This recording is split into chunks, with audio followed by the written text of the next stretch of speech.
Den blomstertid nu kommer med lust och fägring stor. Du nalkas ljuva sommar då gräs och gröda gror. I wouldn't say I have particularly narrow taste in games, but they're perhaps not that broad either. I'll give pretty much everything a go, so long as it's got something that appeals to me, be it a particular aesthetic, an intriguing premise, or a novel gameplay hook. But the games that I spend most of my time on, the ones that really suck me in and keep me going, tend to come from a few specific genres. JRPGs are the main culprits, I guess, along with FPSs and the occasional Metroidvania, plus stuff like Path of Exile, of course, grindy and fairly mindless games that you can just farm away at while watching YouTube. There are plenty of other genres though that I'll try out, but with a few very rare exceptions, I'll bounce off them completely. Anything that involves stealth, for instance. It's been a long time since a sports game really appealed to me. Most city builders, real-time strategies and puzzle games require more brainpower than I can usually muster. Any third-person action-adventure game would have to do something really special to draw me in these days. And then there are horror games. I've never really been a fan. Not because I find them too scary, quite the contrary really. While I'm as susceptible to jump scares as anyone, I've never felt anything like actual fear while playing a video game. Not since reaching adulthood anyway. The existence of all those streamers who got popular by shrieking at stuff like Five Nights at Freddy's is kind of mystifying to me, and I've never been sure just how much of it is an act. But that's beside the point. For me, without the thrill of at least some real fear, horror games have mostly seemed too slow and uninteresting for my tastes. I can still enjoy the exploration and puzzle solving of something like the Resident Evil games, but they're never going to terrify me.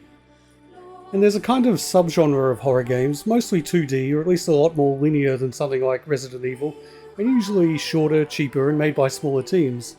I'm thinking of older stuff like Limbo and its successor Inside, and Little Nightmares, which I did try playing and kind of enjoyed, but not enough to make me want to stick with it for more than an hour or two.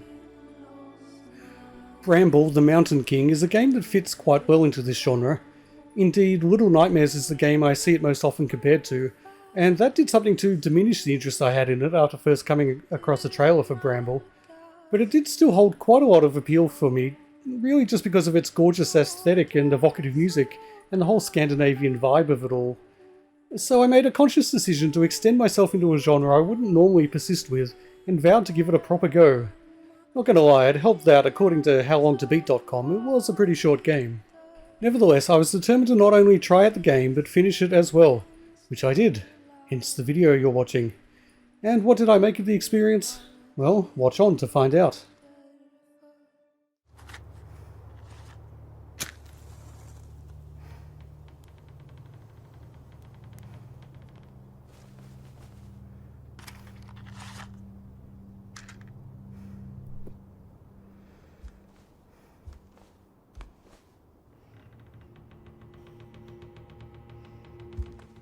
The game starts simply and cosily, in a simple and cozy bedroom. Ole, an 8-year-old boy, wakes to discover his older sister, Lillemor, has snuck out of the house and into the dark wilderness beyond. Before setting out to follow her, he takes the time to read a short fairy tale, in which a girl sneaks out of the house and into the dark wilderness beyond, and suffers a terrible fate. Cautionary tales are clearly lost on Lillemor. Not that this fairy tale is particularly nuanced or persuasive. In fact, it reminds me of this comic from SMBC. Incidentally, if you're not familiar with SMBC, I highly recommend it. Best webcomic in existence, I'd say. Anyway, fairy tales are at the heart of this game, but not the twee Disneyfied versions. The fairy tales here of the bleak Scandinavian variety, more grim than the Brothers Grimm, more bloodthirsty than a dozen Scandi noir murder mysteries. The game actually opens with a trigger warning, and it's well earned. And just look at some of the things it covers. So yeah, consider this my trigger warning as well for this video. Actually, I should probably also say before I go too much further that if what you see really does intrigue you, and you think you might play it yourself, you probably should do that first before watching this video. I'll be going through the whole game and showing most of what it has to offer, and a lot of what it has to offer is either beautifully evocative or startlingly brutal, and might be best experienced for yourself. On the other hand, I might also suggest that actually playing this game yourself isn't totally necessary, and watching a video of it might be a good substitute if you don't want to devote the time to it yourself. I'll explain more about what I mean by that as we go along. For now, once Ole works up the courage to leave the safety of his bedroom, we're on our way through the dark forest, learning the controls and soaking up the Nordic atmosphere. There's nothing too scary to be seen just yet, but there's an undeniable threat lurking in the shadows. But other than that, this is a rather pleasant place to be. It's a pretty gorgeous game, and although the impressive graphical abilities will be turned to darker purposes later, for now the bright moonlight, the crisp night air and the deep green of the plant life is very inviting. The moss in particular is, well, probably the best moss I've seen in a video game, and I have to admit I am rather partial to a nice bit of moss. I'm weird like that. Anyway, Ole finds a magical glowing rock, which is pretty low on the list of wonders he's going to encounter on this adventure, and then finally tracks down his sister, singing an evocative tune in the ruins, as you do.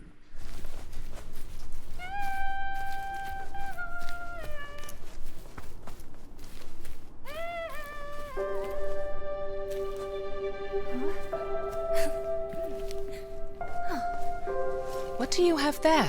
Lilimur asked. It glimmers beautifully. There's a bit more tutorializing, and then, with perfect comic timing, the two of them plummet into...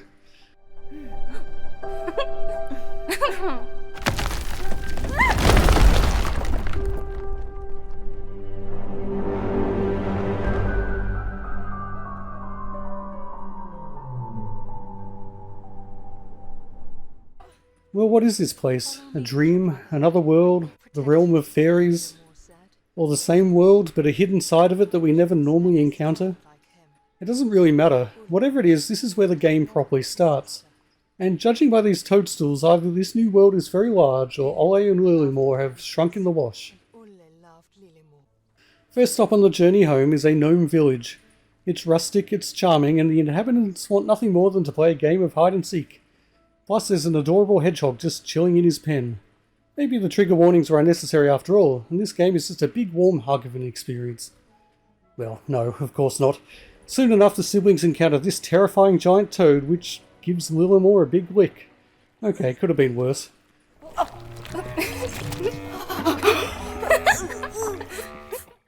For instance, could have been this horrible troll, which appears minutes later and captures Lilimur. And now everything seems darker, more sinister. And the game truly reveals its fangs. Fangs like those on the steel jaw of this trap, which brutally ends Ole's fragile young life. Fortunately, the checkpoints in this game are generous, which is a damn good thing, because death can come at any moment, and not always in a fair or obvious way. What killed me here, for instance? Okay, I guess the obvious thing to do is to use the moss-covered trees to go over the many horrible death traps. And what's this? A poor little gnome hanging from a tree like bait on a fishing hook? Wait a minute, like bait? Well, damn.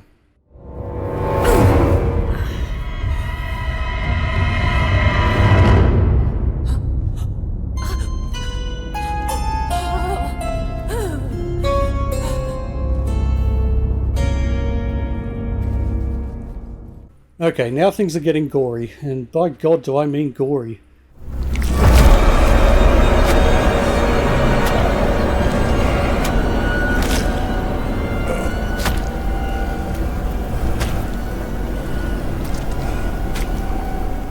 There's enough gore here for a small child to swim in, literally.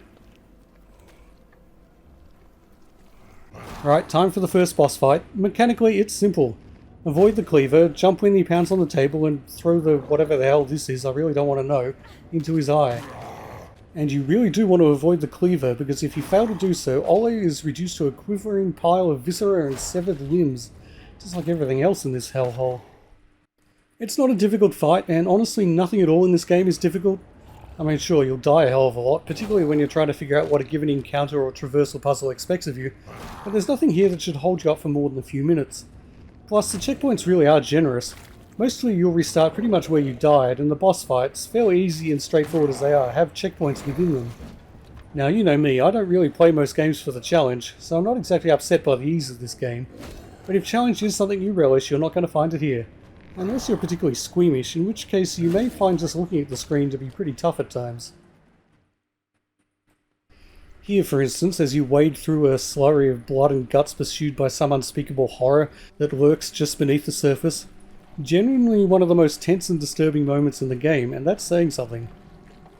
Plus, you can get an achievement for dropping the caged gnome into the swirling morass of unspeakable horrors, which is nice. Well, nice for you, not so much the gnome. There's also a section where you have to slip past the troll by hiding in the tall grass and timing your movements to avoid its gaze. It's not a boss fight as such, but keep it in mind because the basic elements of this encounter, the hiding and timing of movements, may come up again. In fact, it may come up again quite a few times. You make a new friend in the form of this giant rock creature.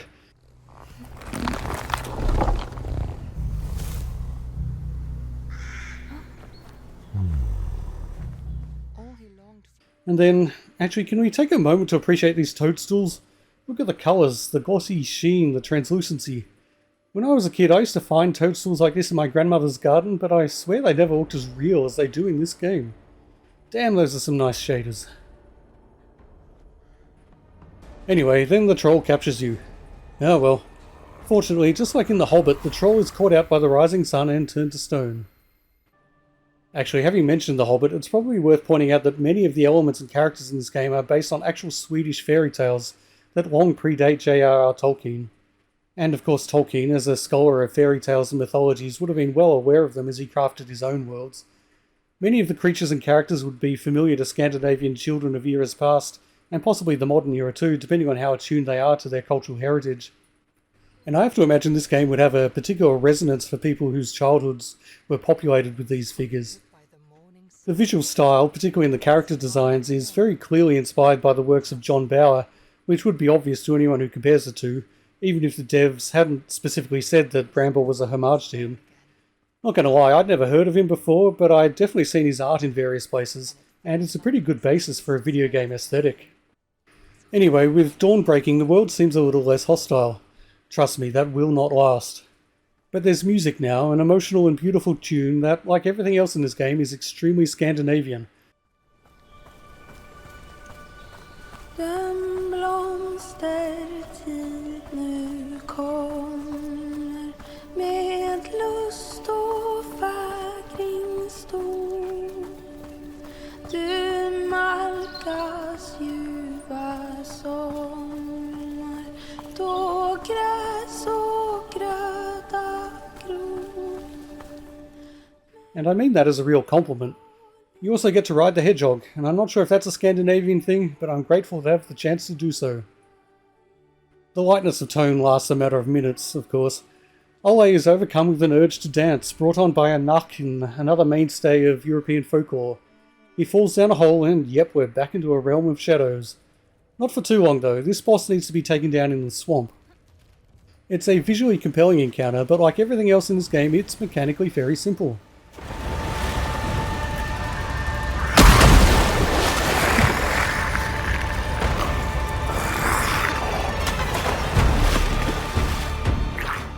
Hide behind rocks when the monster plucks a violin lest you be smashed into the rocks by a supersonic shockwave, and slowly make your way to safety.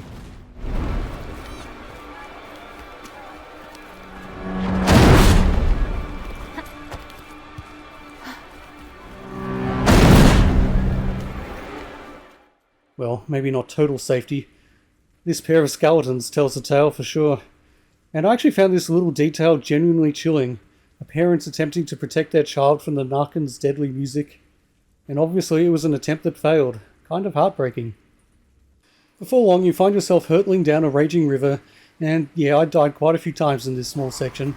Not enough to get properly frustrated, the section's too short for that, but enough to kind of get irritated at the slow controls and dubious collision detection. But really, you're being dragged down a torrent of water, I guess it's fair enough that you might not have total control over your movements. The Narken grabs you, and you both go over a waterfall. Somehow Ole survives, but the Narken does not. Which I'm glad about, because I have to admit I have no idea if I've been pronouncing its name correctly. Honestly, the odds are against it. In the unlikely event any Scandinavians watch this, please let me know. In any case, Ole might have survived, but is not exactly healthy. At death's door, he falls into another realm where he encounters Brambles. You know, like from the title of the game. And they'll actually be kind of the main protagonists from this point on. Fortunately, he also encounters Tuva, who is I don't know, a benevolent forest spirit of some sort. Maybe I'd know better if I was familiar with Scandinavian folklore. She is certainly a light in the darkness, and lends Ole some of that light. Which is good, because holy crap does the game get darker from here on. And it was already pretty damn dark. Ole encounters a village amongst the marshlands and is greeted by this fine figure of a woman. Turns out this place was home to a death cult, a twisted religion that demanded child sacrifices in order to grant inhuman powers. The souls of these murdered children adorn the marshlands like dark flowers with glowing eyes and clutching, pleading hands. It's goddamn harrowing. And there's no happy resolution here. There is one last sacrifice to be made. The sole surviving adult still has her child, but the otherworldly midwife of the marshes demands a final tribute. Ole strives to prevent the inevitable, but is unable to do so. Not many games would choose to depict the murder-suicide of a woman and her baby, let alone do it in a way which is both so heartrending and so perversely beautiful. And yet in this way it really is in keeping to the themes of fairy tales, the old traumatic fairy tales from a time before Happily Ever After, where children were never safe from that which lurked in the shadows. There's one more light in the darkness, another figure apparently straight out of Swedish folklore, with a name I'm not going to attempt to pronounce, but which translates roughly to Lantern Man. He's also a kind of supernatural librarian, and in his archives Ole learns of the origins of the brambles that cover the land, and the darkness behind them. It's your typical fairy tale stuff. King Niels has a son, the son falls ill. The king embarks on a journey to find a mythical flower that may be able to cure him.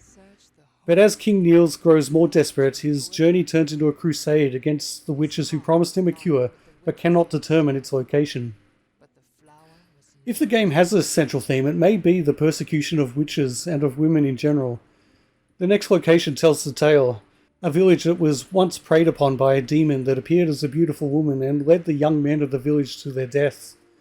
The response of the townsfolk, of course, was to simply murder any young woman who bore a resemblance to the purported demon. And then, when that didn't work, any woman who someone might once have said something about how they did something a little witch-like. And then, finally, just any woman at all. And in the end, they burned the forest that they relied on for resources. And so the village died. When you get to fight the demon, it's visually striking but mechanically simple. Again, I'm sure you're seeing the pattern by now. And the mechanics are largely derivative of what's come before. Hide behind stuff, time your movements carefully, attack when you can. That's really it. The thing that separates this boss from the others is that it's a slightly sympathetic encounter. This is a demon, no doubt, but there's real terror and vulnerability in her eyes when you finally get up close enough to stab her in the heart. I wondered if there might be some option not to kill her, so I intentionally failed to QTE a few times, whereupon she instantly brutally murdered me. So I guess, while I may have had sympathy for her, it wasn't reciprocated.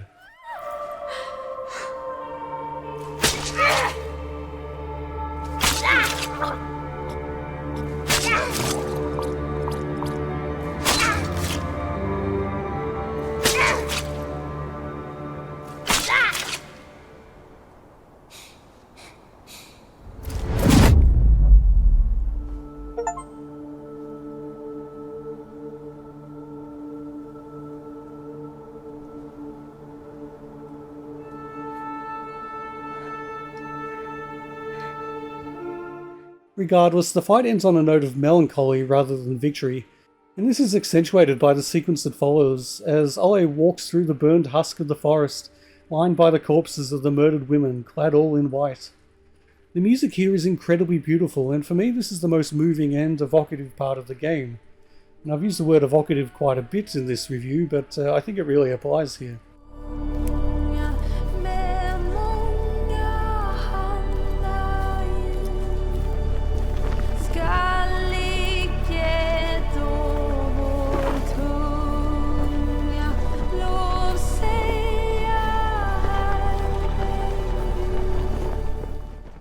The next section is not quite so amazing in my opinion, but it does at least culminate in the best boss fight in the game. Before that though, you've got to get through another village, this one infested with zombies. Apart from the awkward stealth sections, there are a few other puzzles, but they are all essentially repeats of stuff that we've encountered earlier with just a bit of added complexity. And this really is the biggest problem with the game. The puzzles just aren't very interesting, and most of them are repeated at least a few times. Coupled with the highly linear nature of the game and the way you're always very clearly directed on where to go next, The actual gameplay part of this game is not very engaging at all. The artistic part of the game, of course, is extremely engaging indeed, and that's great. But if you're going to make a game, the actual gameplay is pretty damn important too, and here it seems to be kind of an afterthought. But yes, the artistry of the game is amazing, and it reaches a high point when you make your way through the village. There is a tower to be climbed, and as you do so, everything becomes even more dreamlike than it had been previously, which is really saying something.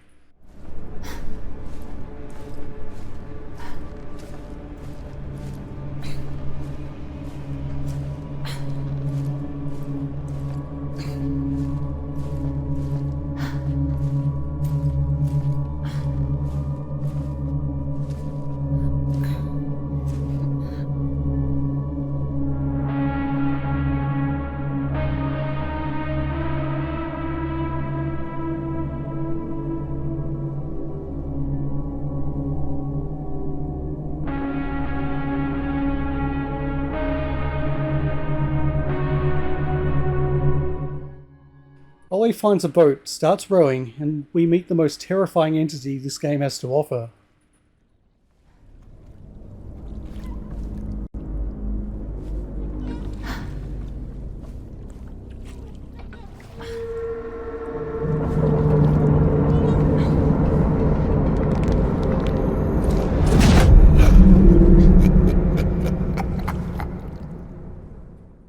In any other game, this would not be considered a mechanically complex encounter, but here it's probably the most challenging and engaging that the gameplay gets.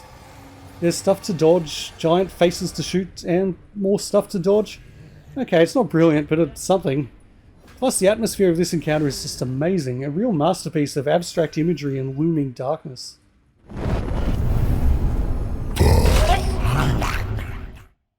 And so we come to the final section of the game.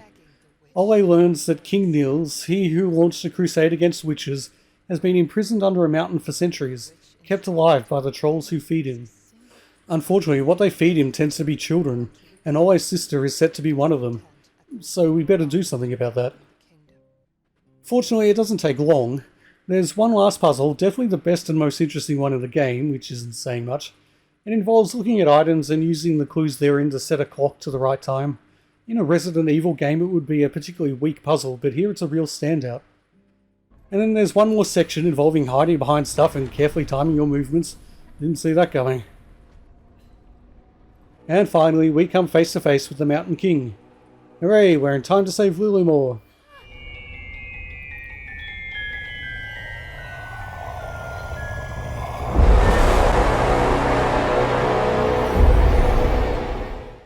Or not. She'll be fine. Probably. Time for combat. That music.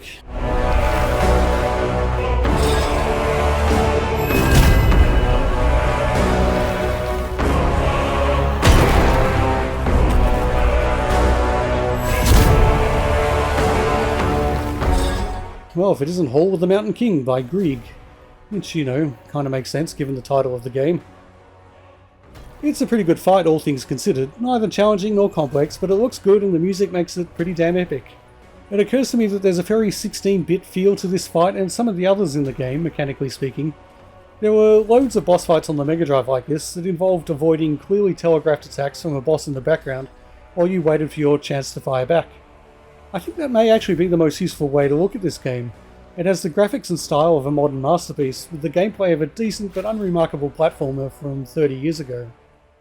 Anyway, the boss falls, seemingly crushing Ole under his massive weight. But I guess happily ever after does exist in this game, because Lilimore manages to cut her way out of the king's stomach, and Ole is miraculously resurrected. Hooray, no more dead children. They escape the mountain and we get a brief denouement, set a year later, that mirrors the start of the game. It also highlights the many collectibles I failed to find in my playthrough, so perhaps there were a few more hidden things to find than I gave the game credit for. And so the credits roll. And that's Bramble, the Mountain King, a game quite different from the sort of thing I normally play, but I certainly do not regret doing so. It was most definitely a worthwhile experience. But experience really is the key word, and as an experience it was atmospheric, spooky, great to look at and listen to, by turns beautiful and horrifying, and never boring. Well, very seldom anyway. But as a game, well, there wasn't a whole heap to it. The question that I'm still not sure about is how harshly a game like this should be judged for having weak, insubstantial gameplay. It can't really be called a design flaw because it's a conscious design choice to focus on atmosphere and art, to create a game that engages the heart and the soul, but not so much the brain or the hand. And there's only so much you can do with a small development team in a limited time frame. I'm all too familiar with the dangers of feature creep, but I can't help thinking that the gameplay could have been made more compelling without making it more complex or more demanding on the developers, or making the scope of the game too overwhelming. I'm not saying it should have been a full-on Metroidvania, and I'm definitely not saying there should have been more gameplay. At 4 to 5 hours, this is a tightly focused game, and that's fine. And much as I love non-linear games that focus on exploration and discovery, not every game has to be like that, and the linear nature of this game serves it well. But it does highlight why I think of Bramble more as an experience than as a game, and ultimately I do think the gameplay that's there, the puzzles and the light platforming elements and the mechanics of the boss fights, could simply have been more interesting. The game reminds me a lot of The Medium, which I reviewed on the channel a while back. It was another game that I wouldn't normally have played, but which had a setting and a premise that made me want to give it a go. It too had an amazingly atmospheric and spooky aesthetic, but was let down by really rather underwhelming gameplay. Bramble, however, I consider to be much more successful, partially because it's less ambitious. That sounds like a backhanded compliment, but the fact is, as a shorter, cheaper, more focused game with a simpler but more coherent narrative, Bramble suffers less from the lackluster gameplay. The pace moves quickly enough that a disappointing puzzle doesn't really have a chance to leave a bad taste before the game takes you to another amazing location or startling bit of nastiness.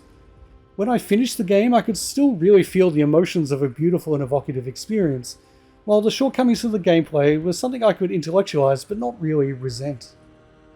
If this was 25 years ago, I'd call Bramble the ideal rental game. You'll play it, enjoy it, and the experience will stay with you, but you probably won't feel the need to play it again, not for quite a while anyway. Rentals aren't really a thing these days, but Bramble is on Game Pass, so if you have access to that, it's an easy recommendation. Well, thanks for watching. If you've made it this far, maybe you'd like to join my Discord server or buy me a coffee on Ko-fi.com. Links are in the description. And don't forget to like, comment and subscribe, please. For now though, get off my lawn.